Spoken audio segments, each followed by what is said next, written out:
Hi, my name is April Bama, and for elementary school, I went to Callan Road Elementary, and then I went to Kennedy Middle for my 6th grade year, and then for 7th and 8th grade, I went to Rehoboth, and then now I'm a senior at Spalding High School. Most of my extracurriculars are I am Vice President of FCCLA, I'm the Public Relations Officer for FBLA, I'm an International Thespian Society, I'm a Georgia 4-H'er, I'm a trio member, I am a Tri-M member, and I heavily participate in our chorus and theater. Outside of school, I help with my church doing volunteering for Movie in the Park. We host a free movie, we have free food and drinks, and we cater to low-income families so they can have a night of fun without having to worry about finances. When I was younger, I also helped start up a nonprofit organization called Pillow Passion, where we hand sew pillows for cancer patients and school shooting victims, and we put together baskets for first responders. Some awards I've earned was my sophomore year, I was 4-H'er of the year for Georgia 4-H, and I got the pleasure of holding an officer position for our county chapter of 4-H. An experience in my educational career would have to be all of my amazing teachers. I have ADD, so obviously going through elementary school, that was not the easiest thing to have, but I had this amazing teacher, my chorus teacher, her name was Laura Forehand, and she also had ADD, and so going to her class, it was like all my other teachers didn't know how to deal, like I didn't have behavioral problems, but they didn't know how to deal with how hyper I was.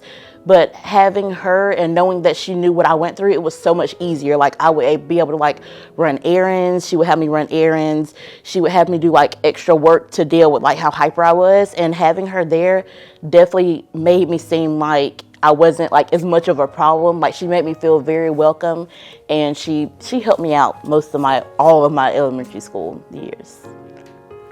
After high school, I'm not sure what college I'm going to attend, but I know for fall I'll be attending college for theater. Theater has always been a big passion in my life, and it's also like helped me be able to deal with my ADD. And even though I really just started in my career, I've always been like a dramatic person. If you were to ask anyone in my life, they would tell you that I'm the most dramatic person that they know. And I was also voted for most dramatic for our senior superlatives.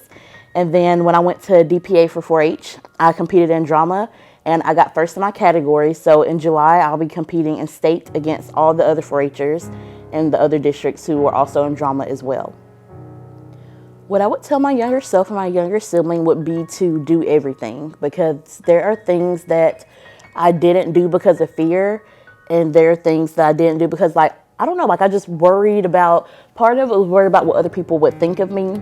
And so I lost a lot of the opportunities that I got a chance to do. So I would definitely tell my younger brother and my younger self, if I could go back, I would tell them to like do everything, like have no regrets and take up every opportunity that is given to you. I would tell my older self, probably again, to take up every opportunity, because that is something I still have to remind myself right now. If I get the tiniest bit of fear, like I start thinking that I have to back out. So I would keep reminding myself that every time, like even my older self, take up every opportunity, have no regrets, and do everything that you can. My inspirational verse is be still and know that I am God, because sometimes when my life gets very busy, I get very worried and I start figuring out how I can solve my stress myself. And sometimes praying is not my first response like it should be. And so that verse helps me remind myself that when I'm stuck, when I'm stressed, when I don't know what to do, like go to God first instead of trying to like take it all on myself. Something I would say to someone that does not think they're good enough is, speaking from personal experience, I used to have a problem comparing myself to others. Their like accomplishments, how easy their life seemed on the outside. So I would tell that to someone else that's struggling. Like everyone has battles that not everybody knows about. So I would just be really heavy on that, not comparing yourself to others, and just like being comfortable and confident in yourself. Growing up in Georgia 4-H from 5th grade, I've been doing the public speaking competition called DPA, where you create a portfolio and then you would do like an 8 to 9 minute speech in front of a crowd. The crowd could be anywhere from just you to like 16 different people. So I always get nervous, and so what I get told is to take a deep breath and jump right into it, because when you jump right into it, you don't have time to think about the fear because you're already in it. And so every time I'm competing and I have to speak in front of people. This time it was a monologue, but it was the same concept. I took a deep breath, introduced myself, and jumped right into it.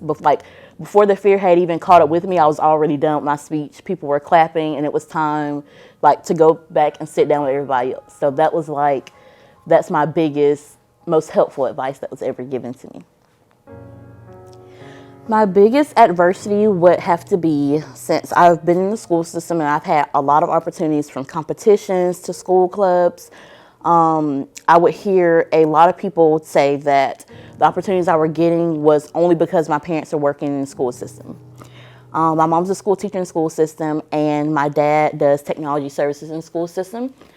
So hearing that all the time, I started to believe it myself. So it wasn't until high school, where I truly had teachers who didn't know who my parents were, I realized truly the potential I had on my own that had nothing to do with my parents. So I just was able to grow out of that and truly realize the amount that I could do by myself.